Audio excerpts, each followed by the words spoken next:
ఈరోజు మనం fish egg fry ఎలా చేయాలో తెలుసుకుందాం. వాటికి కావాల్సిన పదార్థాలు: ఉల్లిపాయలు, పచ్చిమిరపకాయలు, సాల్ట్, కారం, ధనియాల powder, garam masala, fish eggs, oil and garlic paste.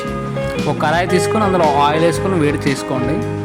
దాని తర్వాత మనం తరిగిన ఉల్లిపాయలు, పచ్చిమిరపకాయలు, కొత్తిమీర, కరివేపాకు అన్నీ వేసుకొని బాగా వేయించుకోండి. కాస్త సాల్ట్ యాడ్ చేసుకోండి. అలా చేస్తే ఉల్లిపాయలు కొంచెం ఫాస్ట్గా వేగిపోతాయి. ఇలా కాస్త బ్రౌన్ కలర్ వచ్చిన తర్వాత కాస్త పసుపు వేసుకొని కొంచెం వేయించుకోండి. ఇలా కాస్త వేగిన తర్వాత మనం శుభ్రపరిచిన ఈ ఫిష్ ఎగ్స్ని అందులో వేసుకొని బాగా కలపండి కింద మీదకి మొత్తం.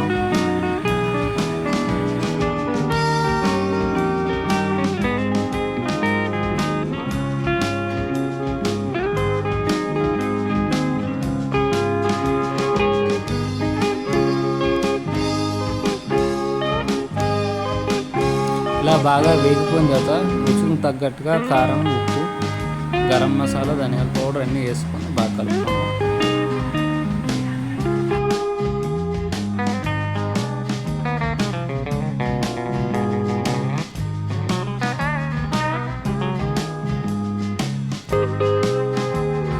ఇలా కలుపుకున్న తర్వాత మరో 3 minutes ఇలా ఫ్రై చేసుకుంటే సరిపోతుంది.